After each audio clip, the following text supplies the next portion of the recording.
Hello and welcome to Retech, and today we're just going to cover a little bit of a review. It's another retro review, but slightly different because I'm going to try and include other stuff that I've been up to rather than just the kind of retro scene, because at the end of the day we all do different things and we all have different interests and hobbies.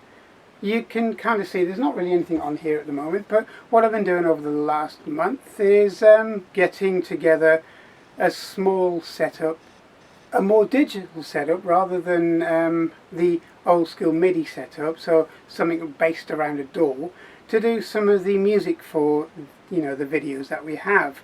I will still predominantly use old school MIDI, but sometimes I just need to get something done maybe a little quicker, or use instruments that I wouldn't normally have in my kind of portfolio using MIDI because it's based on whatever the synthesizer's got in its arsenal. So that's what I've been doing. So let's quickly take a look at this. Okay, so this is my sort of temporary setup at the moment. I know I wanted to put in a MIDI style system with the classic micros. I've been doing a lot of music for the video, so I don't hit any content matches, plus I actually enjoy it as well. So this is my current hardware setup just for that.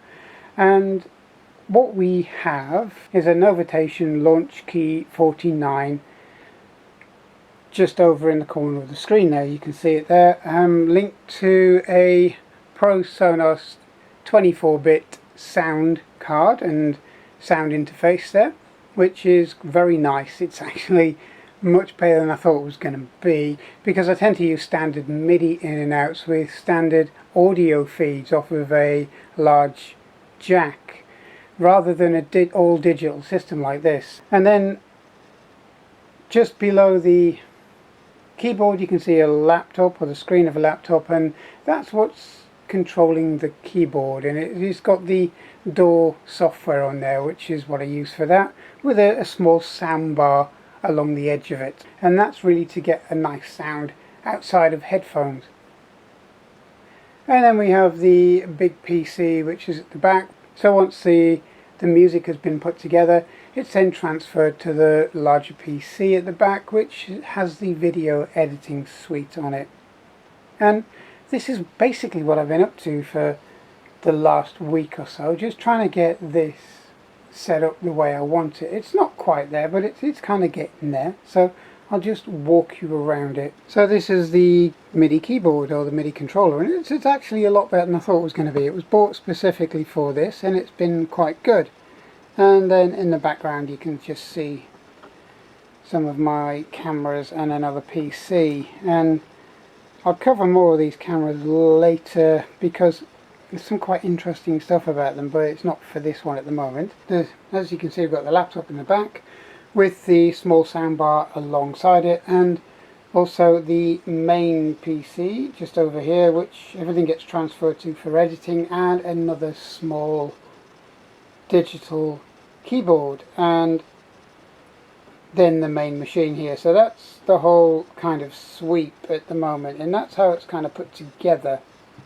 And that's how I kind of spend a lot of my spare time, just to carry on with the content and make it individual as well, so it's not the same as everybody else, or at least that's the point. So, and also we've been looking at some of the 3-minute retros, because I do get asked on email etc about which is the best computer to start off with, and what's the pros and cons of each model and so on, and they don't want to be trailing through sort of 30-minute videos just to decide which machine they want. And it's also nice to have very short snippets so people can get a basic understanding of the machine and then decide to go down the route of actually looking at the longer videos and what you can do with them and so on. So that was the big thing about the 3-minute retro series. It's kind of 3 minutes or thereabouts. If they go a little over, that's fine. It's just so people can see very quickly what a machine was all about, whether it was any good, whether it sold well, and whether it was out for long and so on, and make their mind up if they want to get into retro computing. But also it's a good educational way in for people as well, because they can cover a lot of machines in a very, very short time, and again know a little bit about the history. But you know, I like doing the longer videos, which is what I'm doing at the moment. Now, 3-minute retro is kind of taking not so much of my time. What's been taking my time is really the music side of it, and also the camera side of it as well. I kind of went for fully digital SD based cameras that run high def, 1080i, 1080p, and also 4K. Now I'm probably not going to do a lot in 4K because I've done 4K videos before, and they do take a lot of resources, and to be honest, for when you look at a smartphone and the screen on a smartphone or a tablet, you're not going to see a massive amount of difference unless you put it on a huge television, you see. So there's not really a massive advantage at the moment to doing everything in 4K, but I do some videos in 4K, and I will do some more videos in 4K as things progress, and maybe I will redo some areas in 4K as the format becomes proper mainstream instead of 1080i, 1080p. But what I've found is that some of the cameras, the new cameras, like the one I'm filming you on now, don't have a brilliant quality as far as their sound's concerned, and that's a big downer, and that's even with radio mics, external mics and so on. So I'm not massively convinced, and they're not very flexible either.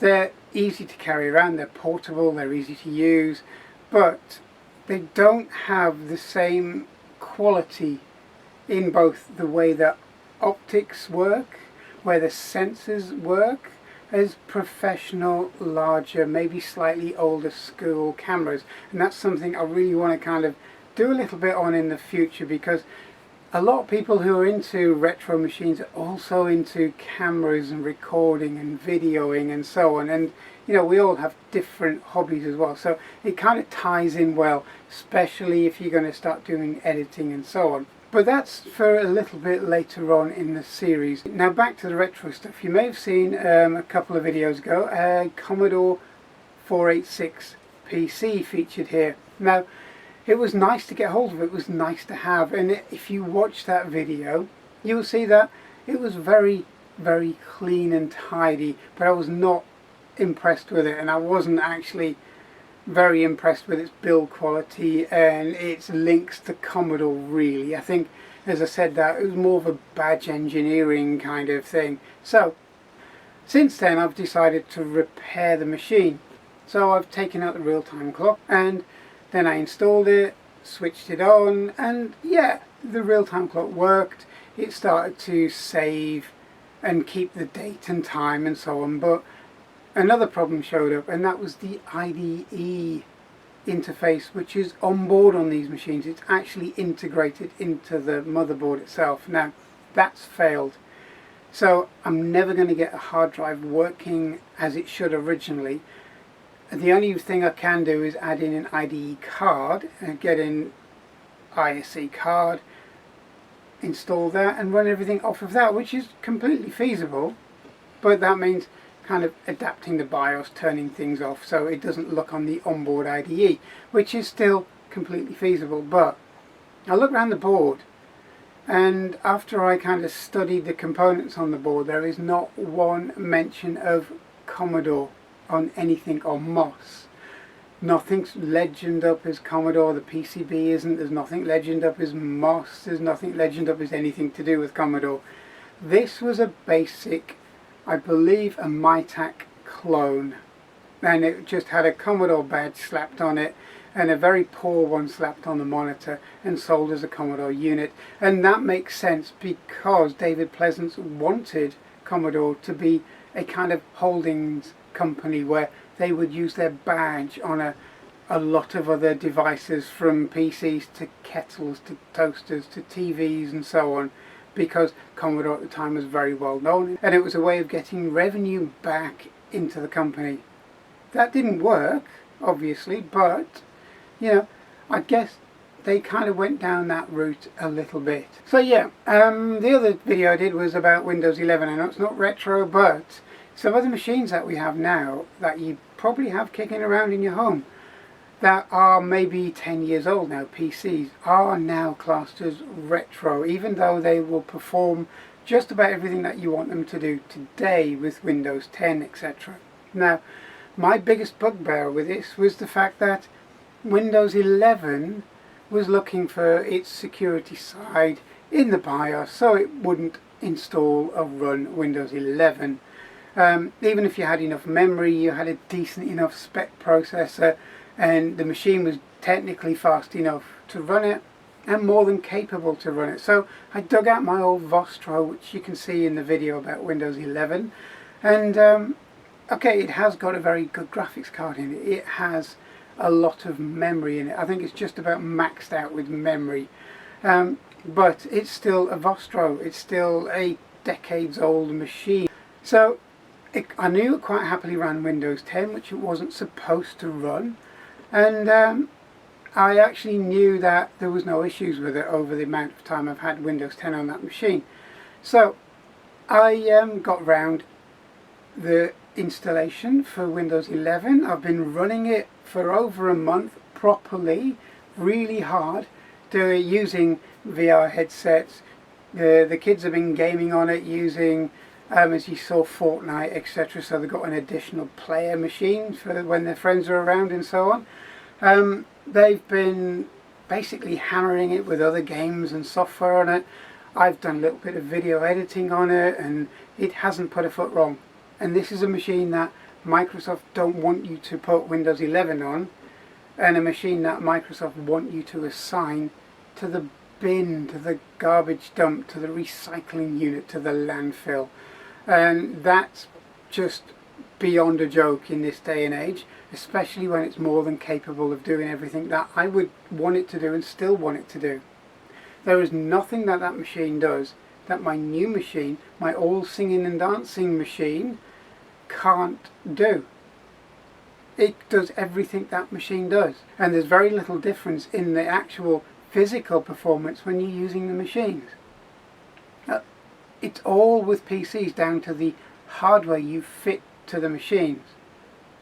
So upgrading as this one was over the years, updating as this one was over the years, will keep a PC living and functional and useful for longer than Microsoft would really want you to do, because when they bring out something new, they want the next generation of all singing, all dancing machines, and it slightly hides the issues within their software as well, because the faster the machine is, the more brute force it has behind it, the less perceived problems you will see with slowdown and bad programming and so on. So, don't do it. If you've got a Windows 10 machine now that won't run Windows 11, go have a look at that video, do the workaround, and you will probably find that it's fine. I'm not advocating to do it, but the option's there if you want to do it, okay? And it's completely in your hands. So if you format your drive by accident, lose all your data and so on, that's completely up to you. So I'm not saying do it, but if you want to, the option's there. So yeah, it's been not so much a big month for longer videos, but that's going to change again, because I've now got my music kind of areas set up that I want to do very quick and easy kind of digital recordings.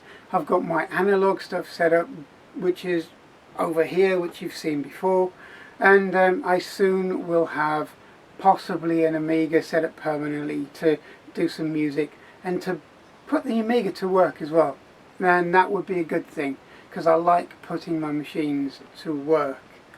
There will be some more 3-minute retro stuff, because there's a lot to cover, but there probably won't be as many in one go. I was trying to get a few out there to get a side channel, so to speak, running, so you've got the option to watch the longer videos or the 3-minute videos and so on, so you can just look down the list and pick whichever direction you want to go in.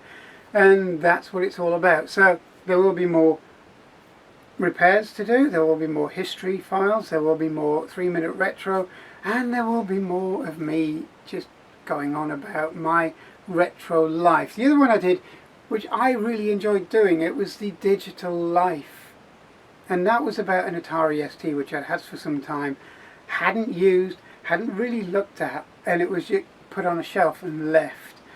And then when I kind of opened it up, I kind of figured that this was somebody's entire digital life for a big period of their life, really, because it didn't expand 1 or 2 years. This expanded about a 10-year patch of his life, or her life. And I enjoyed looking at that because it gives everybody who's watching that the actual feeling that these machines were not just used for games. They were used for a lot of serious applications and a lot of things we still do and still take for granted today. And that was on a 16-bit machine with limited memory, a disk drive which is relatively slow compared to what we have today, and almost certainly a dot matrix printer which was noisy and very slow compared to what we have today. But what they were doing was no different to what we do today. We still use word processing, spreadsheets, play a game, put some music on, edit some music, create some music, and so on. We use the machines virtually for the same things that we've always used them for, really since the launch of the early 8-bit micros. We've been doing the same. So that's a food for thought, because our habits really haven't changed that much at all, if any. So anyway, this is me rambling on with my retro review of the last month. I will be putting more content out there. I'll be doing longer videos. So thanks for watching, and I hope you enjoy this more of a kind of open-minded channel and a more grounded channel, I hope, in what these retro machines were all about. It's less rose-tinted but more factual, and that's what I think a lot of the people who watch this channel really like. So if it's not, let me know and I'll kind of change it. But at the end of the day, being factual and being less rose-tinted about what was really going on back in the day, as we kind of phrase it now, is not a bad thing. And it's something that really we want to kind of keep going, more grounded in facts and less in rose-tinted nostalgia. But you know, there we go. So thanks for watching. I hope you enjoyed this, and please subscribe, and I'll see you soon. Thank you.